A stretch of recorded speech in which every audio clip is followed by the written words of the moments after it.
looking like an idiot. Okay, so is my mic bar moving? It's moving? Yes. Okay. So if you speak and do that awesome mic, is it goes directly to that? Yes. I know, notice. That's pretty Yes, good. it connects. Yeah. But for like the first 4 seconds of this, they're going to see me mouthing and say nothing.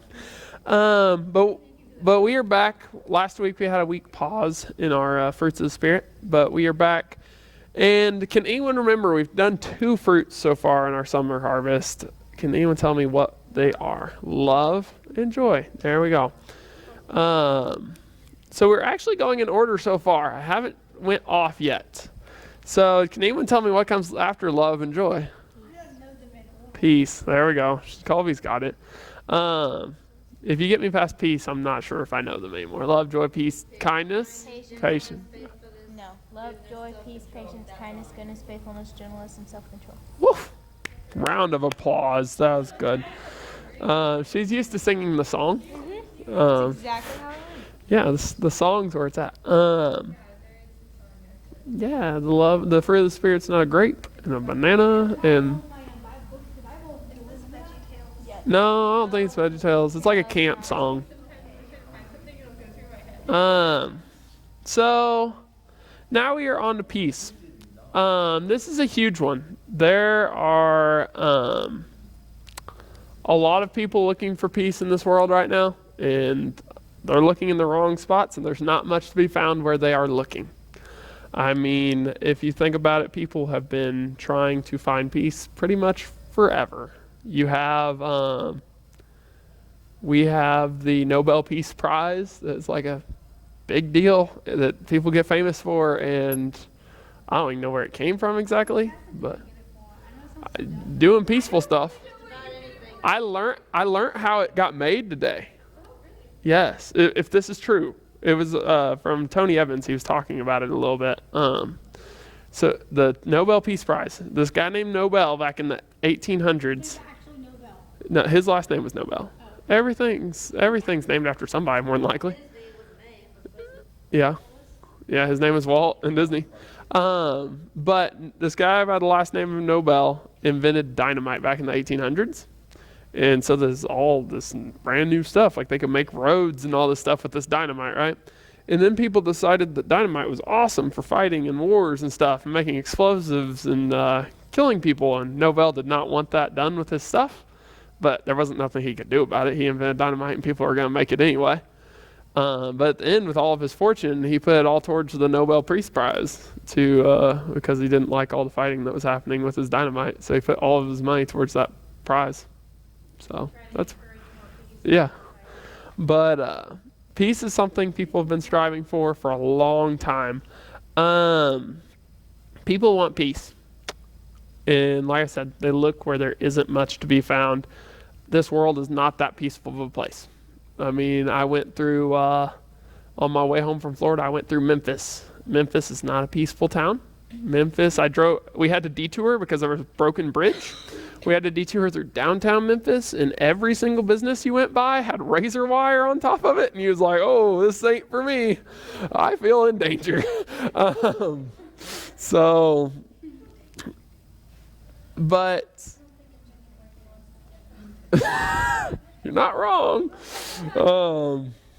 So we have been struggling for peace since humans got kicked out of the garden. That is the last time peace really existed.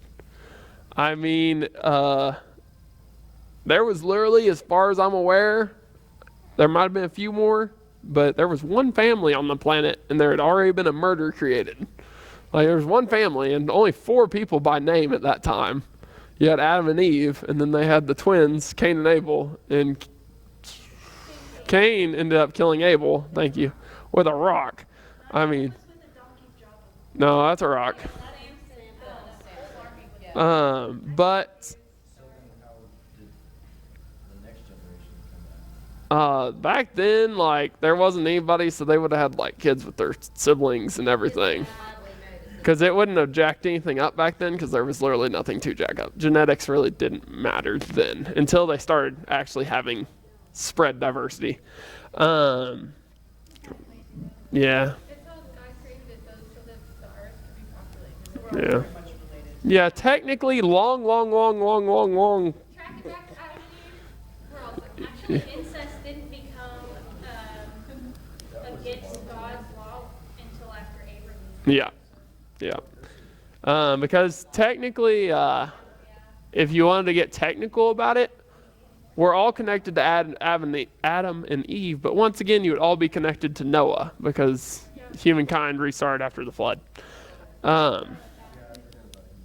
So, yeah, there's 8 people. All right. But like I said, there was only 4 people, and once again, there was no peace because you had them killing each other then over dumb situations. The whole Cain and Abel thing was started over fruit and animals because Cain was a gardener and farmer, and he sacrificed, like he brought fruit to honor God, like, hey, this is my stuff. I honor you in this. And Abel was a hunter, and he was like a meat farmer, and he would sacrifice animals, and God has always, that's been the sacrifices forever, and God was more impressed with Cain's stuff, or Abel's stuff. So Yeah, wasn't Cain the hunter? no, Abel was the hunter. No, Cain was the hunter. Abel was the hunter. He was a shepherd, but he was also a hunter, I think. He got meat. Was he just a shepherd? Okay. Okay, maybe I'm confused. Julie will back check me. Either way, it was animals to vegetables, and You got me so confused. Honestly, if I had my choice between a steak and a vegetable, I'd probably choose. I mean, not gonna get mad at God. I don't know, depending on who made it. But I mean, Abel became a shepherd of the flock. okay. So Abel was indeed a shepherd. We have confirmation. He didn't bring his best. Yes. It wasn't just because He just picked whatever out of the field and Oh, okay. didn't bring his first. I didn't have that fact checked at all. I just wrote down Cain and Abel. But they got jealous over that and ended up Cain killing Abel. But like I said, there's not much peace. And people expect that if there wasn't peace at all, like where there was murder happening when there was one family on the planet, they can't expect there to be peace now when there's, I think we have like 7 billion people on the planet. I don't know. There's a lot.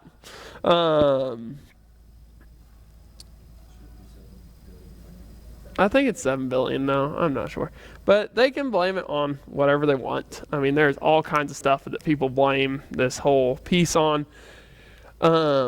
But without God, without seeking God and looking for Him for peace, they're not going to find it no matter where they look. I mean, people can look wherever they want. I will tell you, I went to the beach last week. The beach is very peaceful. But once I left the beach, I would have had to stay there, I guess, to get the peace.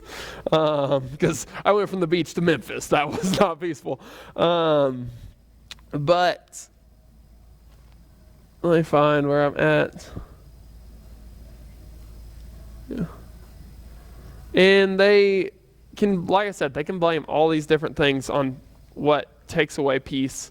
Whenever it's Jesus, what they need is what they need when it comes to peace. The Bible calls him the Prince of Peace. I mean, he is got control of everything. We have people that are looking everywhere to find out exactly where peace is, except for the right place. People don't want to look towards God or don't want to call him real because, in my opinion, God has a set of rules. I mean, they're not even hard rules. You follow God's rules and I mean, nothing bad happened. I mean, they're not that hard to complete. If you had someone who followed God's rules completely, you would think, man, that's a really good guy. Or that's a really good girl. Like, that's all it would do. But people don't like rules. I mean, if I asked right now who has never broken a rule, none of you could raise your hands because everyone here has broken some kind of rule in your life. So let me find, I went off on another rabbit trail. We have every kind of non-peace happening. I mean, if there was total peace, like I said, there would not be razor wire in the big towns guarding the Dollar General. I don't know if it was over the Dollar General, but there was a lot of different things with razor wire. One place, no joke, 6 foot high chain link fence, razor wire. Behind the chain link fence, 8 feet fence of electrical wire. And I'm like, wow. You get past the razor wire, then you're going to get zapped. I test our electric fence. Like whenever we build a new fence, Dad's like, come here, and I test it. Yeah, it was 7,000 volts or something. 7,000. This is irrelevant, but I love your shirt. Thank you. I can't even do it. I'm not following. Thank you. You understand. You would have to understand the internet reference. If you don't understand it, it'll make 0 sense. Zephyr understands. But so we have all kinds of non-peace happening. I mean, you turn on social media or the news or the internet, someone's fighting somebody in the world, or a big thing right now is hate crimes and people not having peace there, whether it be a huge one is race. You have black hate crimes. The other day I got a commercial for Asian hate crimes, and I didn't know Asians were hated. But it was like, you have people looking for peace in the races. You have people looking for peace in the LGBTQ, however many letters they have now, community.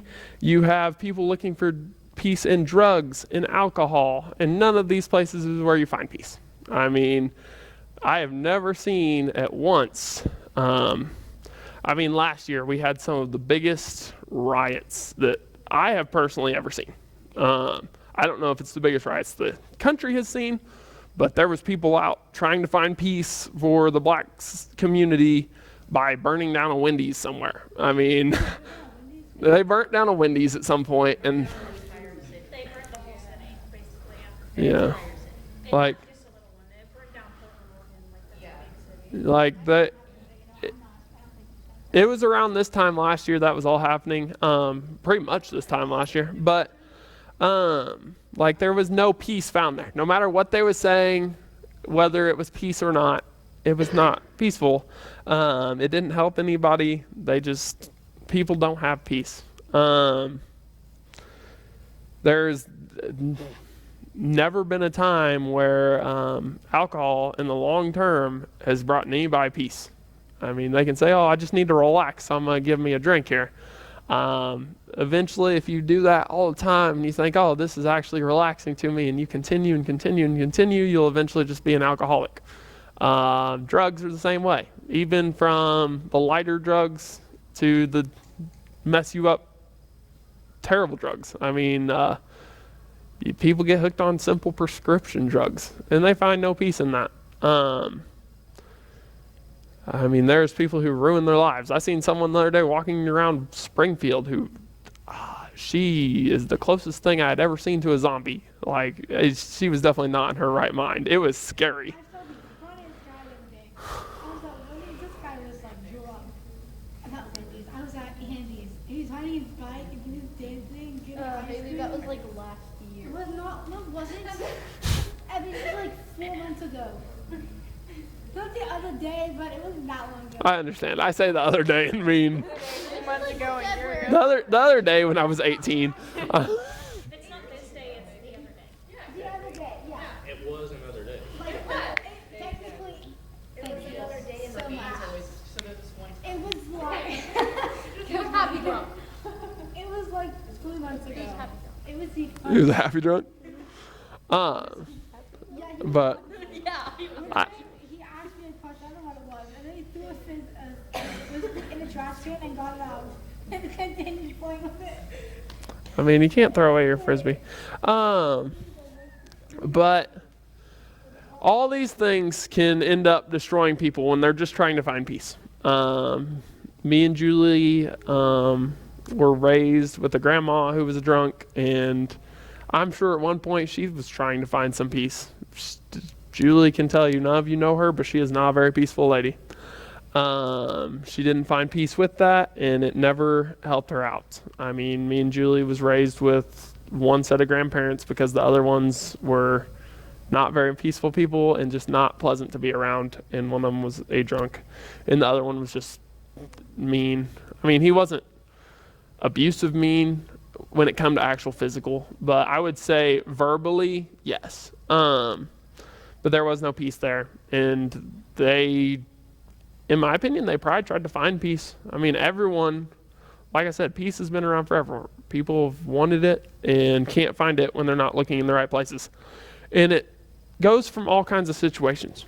Currently, I'm talking about the big situations, like the violent ones and stuff like that. But peace goes from the smallest situations. Has anyone been stressed out this week about anything? I have. Okay.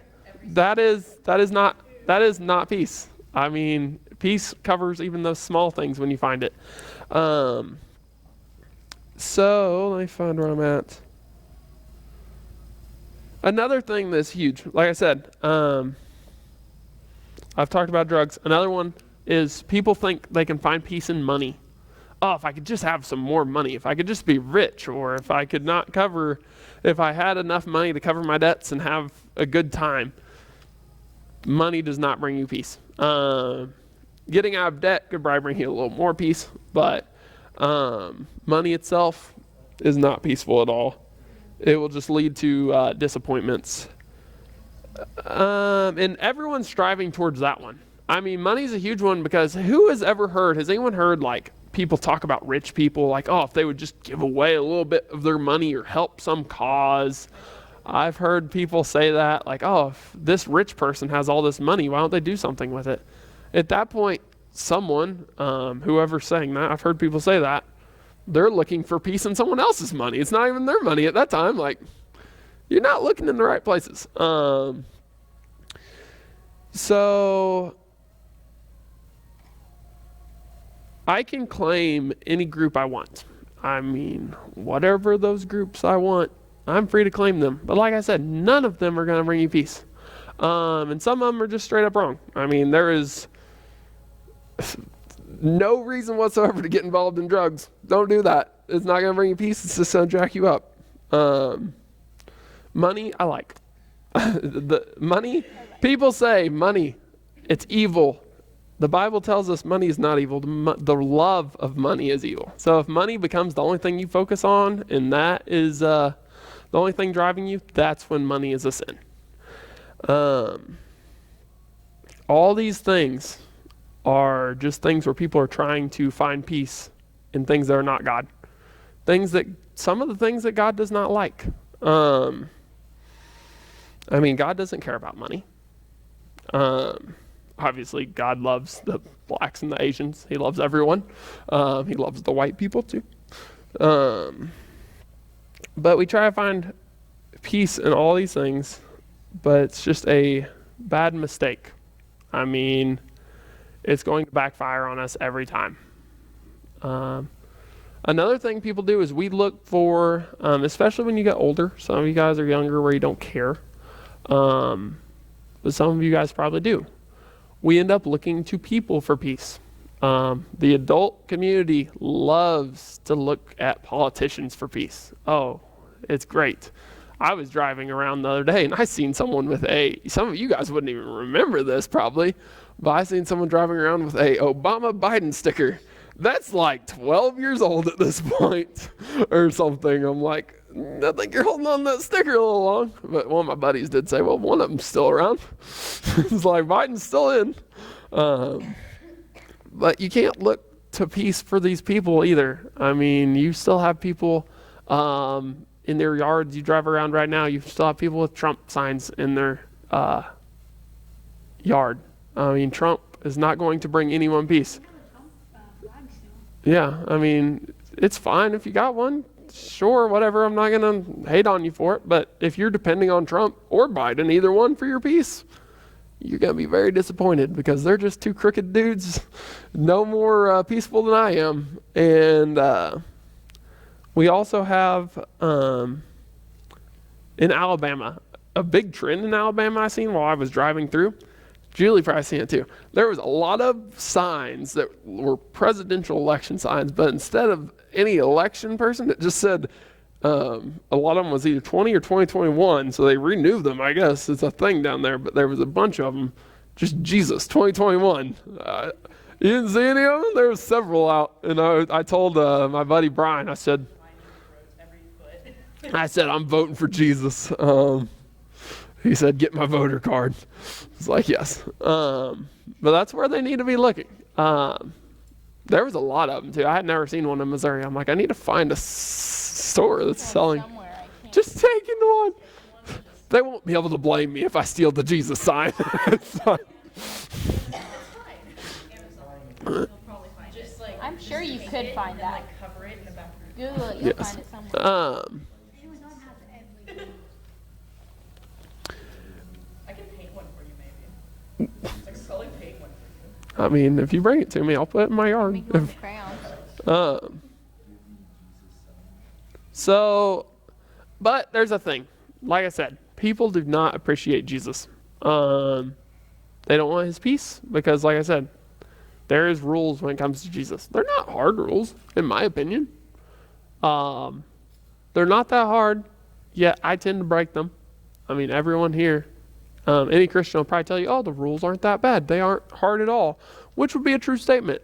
But in my human brain, I'm like, I think I'm just going to do this, even though it's not the right thing to do, and I know it's not the right thing to do. If anyone never struggles with that, let me know, and I want some advice. So we like to think, because when it comes to this peace thing, we like to think we can handle everything. I like to think, I don't really need help right now. I don't need Jesus' help. I don't need whoever's help, whether it can be in real life situations. Sometimes you just need help. Like, let's say I am not a mechanic. If you are a mechanic here, congrats. I wish I was. But I am not a mechanic. I don't know anything about a vehicle. If my vehicle has a big problem, I need to go to someone better than me to get help for that. I need to take that to a mechanic. I could say, I got this. I got a random wrench out of my garage. I'm going to take this thing apart and fix it. It's not going to go well. I'm going to blow myself up. I hope I'm not that bad.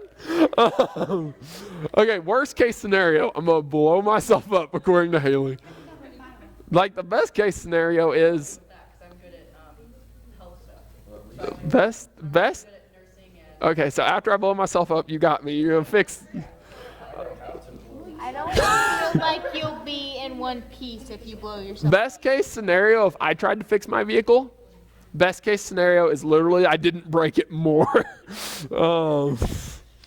But we like to think, I can fix this.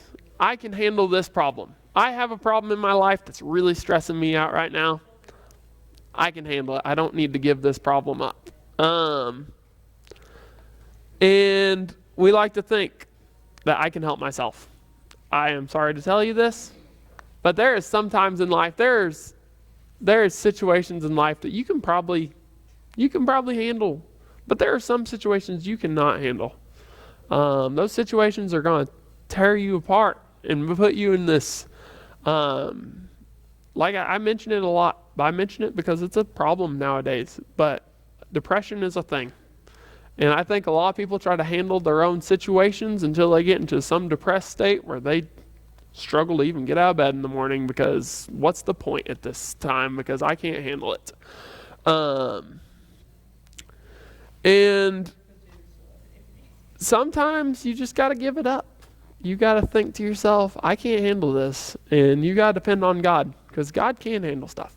There's a spot, I should have looked it up, in the Bible that literally says God is not going to give you more than you can't handle. If Julie locates it for me, I would appreciate it. It just came to me as the reason I didn't look it up. But, like, it literally says, like I said, we have situations in our life pop up. God is going to take that thing away from you if you can't handle it. There's a plan there. And he's a big God and he can handle it. Can anyone tell me, does anyone remember, a lot of you was here, We had a lesson on peace not that long ago because we talked about the shoes of peace. Can anyone tell me the definition of peace? Julie can. Freedom from disturbance. Ellen's got it. So peace is freedom from disturbance. And that sounds nice to me. I mean, no one here appreciates being disturbed. I mean, has anyone ever had the problem of, I'll talk about my mom here. She probably won't listen to this, so it's okay. Does anyone have people who, you really like the people, don't get me wrong, but like sometimes you just want to be left alone, and maybe like I will like watch like YouTube on my phone, and I'll be watching a video with earbuds in, and mom keeps trying to talk to me, and I'm like, yes, and I answer the question, put it back in. Yes. Like sometimes, I mean, people do not like being disturbed. Today, I was just trying to pan, okay? By myself, I had to watch the kids in the pool, and Nicholas would not stop throwing water at me from the top deck. I was like, leave me alone. He was disturbing you. Yeah. Yes, I was like about to cry. I was so mad. So freedom from disturbance. One tiny bit. She's like, stop it! I'm going inside. Freedom from all right, enough about splashing. So freedom from disturbance is something that we all would like. Like I said, it sounds nice. We have an amazing story in the Bible. Does anyone want to read? I can't own Bible. I can't. Well, Julie can hand you a Bible if you want to. Do you want to read? All right, I'll give you one here in a minute, Victoria. Look up Matthew 14.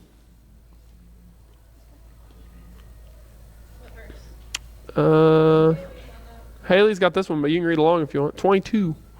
It's actually quite a bit of reading, Haley. That's okay. Immediately, he made the disciples get All right, listen up for me. and go ahead of him to the other side, while he dismissed the crowds. Oh, keep reading. Sorry. Keep reading to 33. Dismissing the crowds, he went up to the mountain by himself to pray, while into the night he was there alone. Meanwhile, the boat was already some distance from land, battered by the waves because the wind was against them. Jesus came towards them, walking on the sea, very calm, very early in the morning. When the disciples saw him walking on the sea, they were terrified. It's a ghost, they said, and they cried out in fear. 33. Immediately Jesus spoke to them, half-called, "It is I, don't be afraid." "Lord, if it is you," Peter answered them, "command me to come to the water." To come to you on the water, he said, "Come." And climbing out of the boat, Peter started walking on the water and came toward Jesus. But when he saw the strength of the wind, he was afraid and began to sink. He cried out, "Lord, save me." Immediately Jesus reached out his hand, caught a hold of him, and said, "You of little faith, why do you doubt?" And when they got into the boat, the wind ceased. And those in the boat worshipped him and said, "Truly you are the Son of God." All right. So that's the King James Version. That was the version I'm raised on. That is not? Oh, okay. That's the ESV. But I'm going to read it in my version real quick as well. Well, no, I got Christian Standard. Oh, that's it? Oh. Okay. Well, I'm going to read as well just because I forgot about the mic. So I'm going to read it real quick. Halfway through, I remembered about the mic. I will next time not to do what you ask. Yes. I'll just hand you the mic. You did good. All right. So immediately he made the disciples get into the boat and go ahead of him to the other side while he dismissed the crowds. After dismissing the crowds, he went up on the mountain by himself to pray. Well into the night. He was there alone. Meanwhile, the boat was already some distance from land, battered by the waves because of the wind was against them. Jesus came towards them, walking on the sea very early in the morning. When the disciples saw him walking on the sea, they were terrified. "It's a ghost," they said, and they cried out in fear. Immediately Jesus spoke to them, "Have courage, it is I. Don't be afraid." "Lord, if it is you," Peter answered him, "command me to come to you on the water." He said, "Come." And climbing out of the boat, Peter started walking on the water and came towards Jesus. But when he saw the strength of the wind, he was afraid and began to sink. he cried out, "Lord, save me." Immediately Jesus reached out his hand, caught a hold of him, and said, "You have little faith. Why do you doubt?" When they got into the boat, the wind ceased. Then those in the boat worshipped him and said, "Truly you are the Son of God." So we have this story of Peter here. Jesus sent the disciples out on the boat after he had just fed the 5,000 people. I mean, they just seen an awesome miracle because he fed 5,000 people with 5 loaves of bread, or 5 fish and 2 loaves of bread. Or am I getting that? Actually, 5,000 men. Yes. What? 5 loaves, 2 fish. That's what I thought. So he just fed all these people with 5 loaves, 2 fish. I can literally see it right here. So it was 5,000, as Colby said, men. And they would have brought their families and stuff. So you're guessing I was going to say you got at least, and very at least 10,000. And that's if they brought only their wives. But, they had kids as well. And, but they seen this miracle. They went out on the water. A bunch of waves and storms rolled in. And let me tell you, when the waves get to rolling on the ocean, I can't even imagine it. I went out on a boat in Florida, and the waves were decently calm, but it was like up and down. One of my friends got seasick, but that's for another story for another day. But no, there's 3 of us. There's 2 guys with me. But the waves get pretty big, and they're out there in an actual storm. I can't imagine how it was. And they're just getting beat to death by these waves, their boat is. And they see someone walking out on the water, and it's Jesus, literally just straight up. He is on top of the water walking. Just 100% a miracle. And they get scared. They see this guy, and it freaks them out. Even though, in my opinion, they should know it was Jesus, but if I'm guessing, I would have been freaked out too. And Peter says, "Hey, if it's really you, tell me to come out there to you, because if you can walk out there, I can too." And so he tells them to come out there. Peter starts walking. I'm sure he is ecstatic, thinking, "Man, this is awesome. I am out on top of the water, and this is so cool." But then he starts looking at the waves around him, and in our case, all the stressful situations that we go through in life. And he sees all this, and he starts not thinking about Jesus. He takes his eyes off Jesus and forgetting about him and thinking about what danger he's in. At that point, he starts sinking. He got into a situation he couldn't handle, and he cries out to Jesus, "Hey, help me out here. I can't do this without you." Jesus just walks over there, picks him up, and takes him back to the boat. He told him, "Man, you don't have much faith." He said, "You have little faith," but he didn't seem mad. I mean, Jesus loves us. No matter who you are, what situation you're in, Jesus loves you. And whether you love him or not, Jesus still loves you. And for us Christians, when we get in these situations, like I said, Jesus says that he's not going to put you in anything that you can't handle. Peter couldn't handle that. He picks him up. And we can put it, like I said, we can put ourselves in those situations. I'm telling you, you can get on track with Jesus, reading your Bible and praying and worshiping him, and it can feel great. And then we have situations pop up in our life that is our waves, and we start getting distracted by it, and we start losing focus on Jesus, and it can weigh you down, and you can literally, I can tell you, literally feel like you're sinking. I have been there in my life, and it is not a fun place to be. But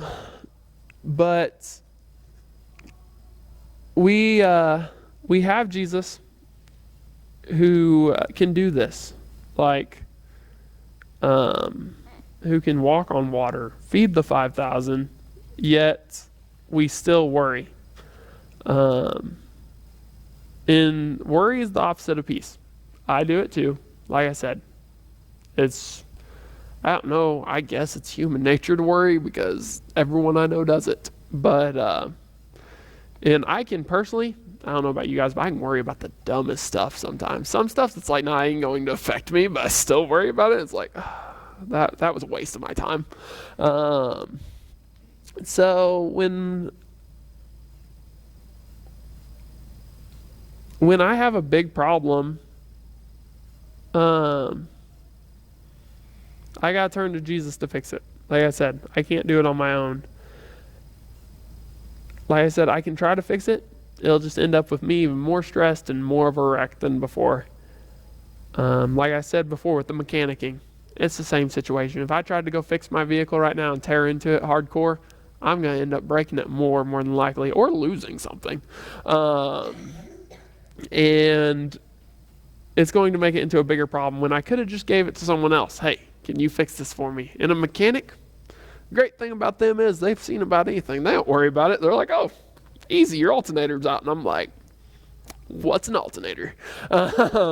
So it is a thing. I couldn't find it for you on my car, but it's there. It makes your electricity do stuff.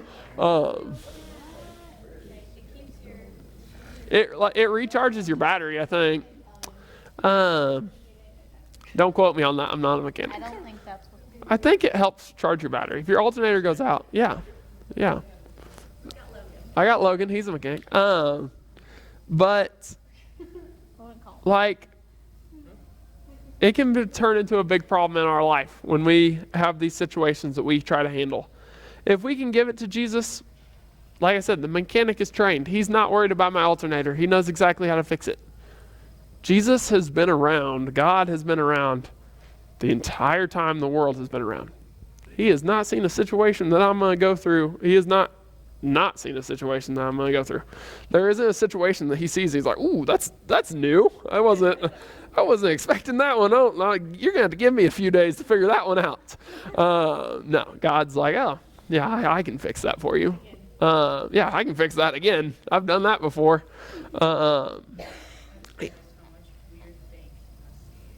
He's seen it all. He's fixed so many different situations. Nothing new under the sun, which means that everything he's seen everything before, like in the scenario. So, which is pretty brutal for God, who's perfect and has to look down on us all the time and see what we're doing. Because there's some crazy things happening too. Yeah. I would not want to see all that. But what time is it? Okay. So, like I said, it can be a big problem, but God has seen it all. He can fix it all.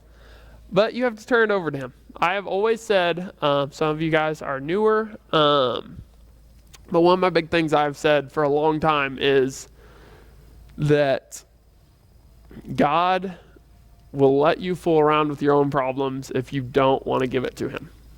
He is not, if God took our problems from us without us asking and stuff and handled our lives in his own way at all times, that would make him a dictator. He's not a dictator. He gives us free will.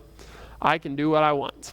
And if I want to struggle with a problem and not ask him for help, he'll want to help me, but he's not going to force himself on me. He's going to let me come to him. And if I can get to a place where I can give it to him without struggling, that's awesome. If I can actually give it up and get some peace and freedom from disturbance. But like I said, with the mechanic thing, in my life, in real life with a mechanic, I give him my car. I know I can't fix it. In real life, when I have a problem, I try to fix it myself, and I wait until it's really, really broken, and then I ask God for help. And it's a problem. But if you can figure it out, that's absolutely awesome. We can decide that Jesus has got us and he can fix it. I have written down Philippians 1:6 here. That is a verse talking about God. I am sure of this, that he who started a good work in you will carry on till its completion, until the day of Jesus Christ. The day of Jesus Christ is either one, he comes back, or two, the end of your life. If you're a Christian, you'll go meet him. Or he's just going to complete it. Either one. But when Jesus starts something in your life, he's going to get you through to the end of it. He's going to fix that thing. And let me tell you, some of the situations you'll get into as a Christian are stressful. They just are. when you guys go back to school this fall, you will get into some stressful situations. That is just the fact. And there's either two things you can do about it. Well, I guess three technically. I guess you can drop out. I don't recommend. Option two, after dropout, is go to school and try to handle it yourself. Option three is try to include Jesus in it and let him handle some stuff for you. I suggest three. But he's going to push you through whatever you start in life that is in his will. I mean, if you start something and God's going to use it and you want to get done with that thing and you're going to glorify God in it, he's going to back you up through that thing, the whole thing. He is faithful to complete whatever you're going through. But like I said, it's got to be for his glory. It's stuff that he's going to put you into. If you're listening for him and you feel like, I'm just going to throw something random out there. Let's say you want to go to school for music and you're like, I'm going to glorify God in my music. And I feel like Jesus wants me to do this. If Jesus wants you to do that, he's going to get you through that and you're going to do some awesome stuff for him. You can do that through life, no matter what situation you're in. I mean, everyone here has people in life that they can deal with and glorify God through and have peace in it, in those situations. All I do, I teach you guys. That is my spot where I feel like Jesus has me in life and he pushes me to be able to complete these lessons and stuff. I'm telling you, without him, we'd have like 3 lessons on rotation. Like, 3 weeks are by, we're going back to lesson number 1. But there is 100% God who gives me these lessons. There is some nights that I sit down on, I'll be honest with you, I'm not procrastinating at all, but I feel like if I prepare my lessons the night before class, they stay in my head a little better. I've done them prior, like give myself a week, but then by the time class rolls around, I kind of forget what I want to talk about. So I normally do it on Tuesday. But there's been Tuesday nights where I sit down and I have no clue. It's like, I don't have nothing here. And I say a prayer for it and start writing, and I end up with 2.5 pages. I'm like, okay, you got me. You put me here. You're going to complete what you want me to do here. There's situations where Dad has gotten to church on Sunday mornings with nothing to preach about. And God gives him stuff. God has put him there. God is going to complete Dad's preaching days. No matter what you're doing, if you're wanting to bring glory to God and you're doing it for the right cause in the right situations, you want to go out there, I'm telling you, it's got to be something that's for God, though. It says what Jesus begins in your life, he's going to complete it. If I decide I'm going to go become the best country singer and sing about all my ex-girlfriends and all the alcohol I've been drinking because they broke up with me, Jesus ain't gonna help you out there. That's not his work. Yes, he's not. Jesus don't care whether that song come out or not.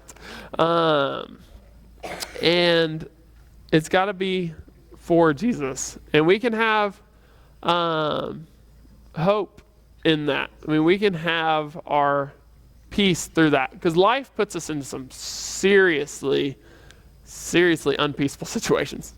Life puts us into some disturbance, and sometimes it gets stressful. I mean, some of you guys are thinking about, what am I going to do in life? Whether it be, what's my career path? Am I going to college? Am I going to graduate?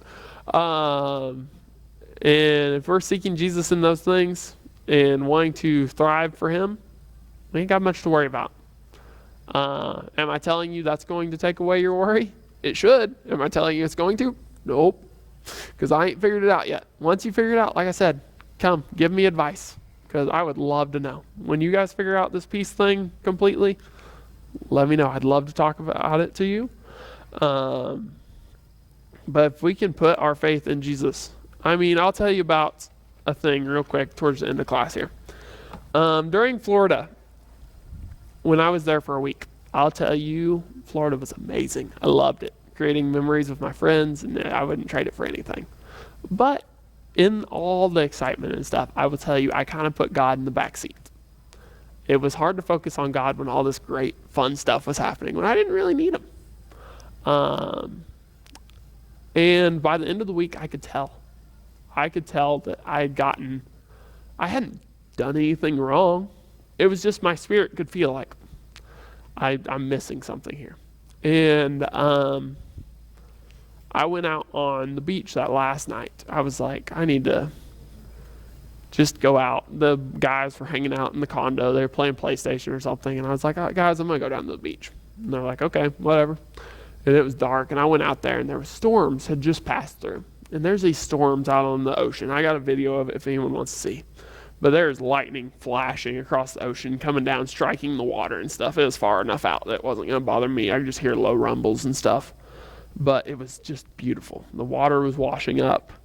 And I knew that I'd gotten away from Jesus a little bit throughout the week. I guess I'd kind of left him in Missouri, I guess. But, and I ended up going out, turning on some worship music and just praying. If you would have seen me out there, you probably would have thought I was nuts because I was feeling myself. Like it was good. Like I was excited to be back with Jesus. I knew I'd been needing it. But this lightning, it was all popping around and this waves, they were bigger. And the thought came to me while I was out there. I saved it on my Snapchat and sent it to some friends. But I thought of the story of Peter.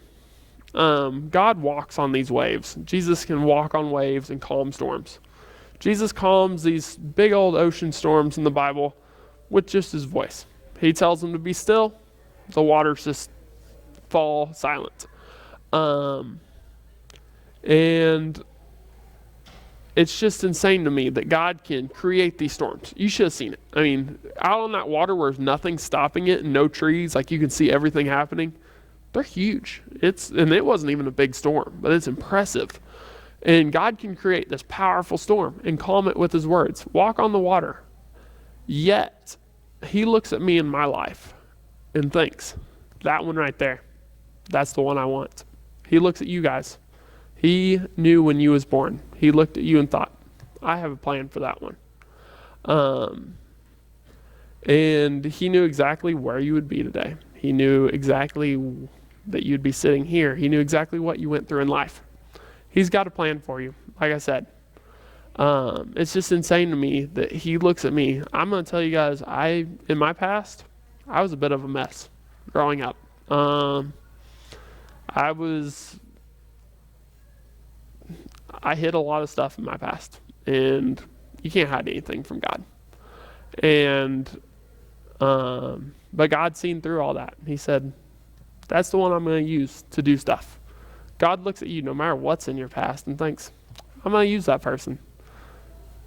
That girl, that guy, whoever, whichever ones of you, he's got a plan for you.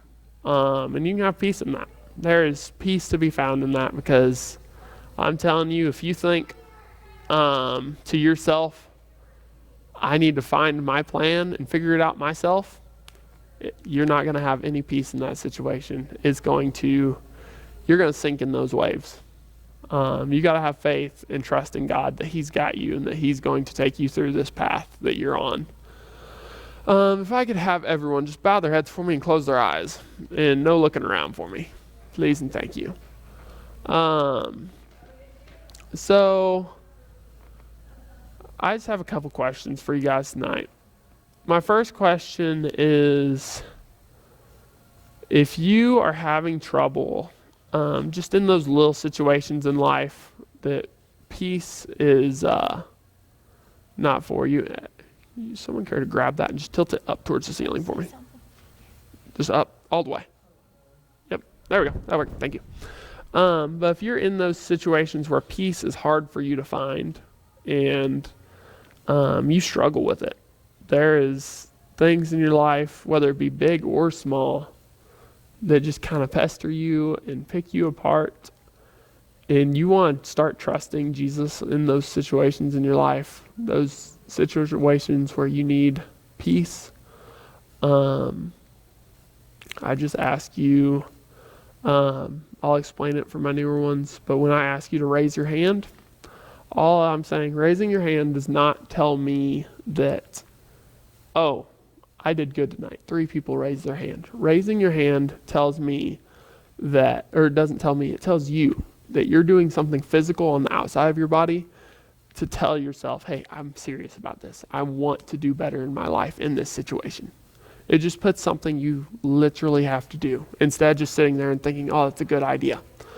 But if you want help with those situations where you're struggling to have peace and you want to rely on God more in those situations and you want to be serious about it, go ahead and raise your hand for me. Keep them up for me for just a second. Okay, go ahead and lower them for me. My last question is, maybe you struggle to have peace in the big situations. Maybe in your life, you are the type of person that's stressed out. You don't know where your life's going. Like I said, we're all high school aged here. And after high school, I mean, you get put into the world to be an adult, whether it be going to college or getting a job and earning a living straight out of school. But you don't know where your life's heading, and you don't know what plan God has for you. But like I said, He's got a plan. He picked out you for a certain reason. You're here tonight for a certain reason. You're learning about Him for a certain reason. And you want to have faith in Him that He's going to put you through that. And you want to rely on Him instead of relying on yourself and stressing yourself out all the time. Go ahead and raise your hand for me. Keep them up for just a moment for me. All right, thank you guys. Lower them. All right, I appreciate you guys being here tonight. I encourage you guys, put your faith in Jesus. Rely on Him, because you're not going to have any peace if you don't. Like I said, the world relies on peace in different situations where it's just not going to work out. There is no peace where the world is looking. They can call it whatever they want, but it's not there. Lord, thank you for all the blessings you've given us. Just bless everyone that's here. Help my words that they could reach hearts, Lord, that they wouldn't be my words, but your words. For the ones who raised their hands tonight, that they want peace in their life, just bless them. Pour out your Spirit on them, that they could have peace and know that you're with them. Bless everyone who was here tonight, Lord. Bless all the prayer requests that were given earlier, all the unspokens and all the spokens, Lord. Bless the ones who were not able to be here tonight. I love you. Thank you for everything you do for us. Just guide and direct us, Lord, and use us. And help us to remember that you have a certain spot for us. Thank you for everything you've done. In Jesus' name, amen. And then hit the record button again.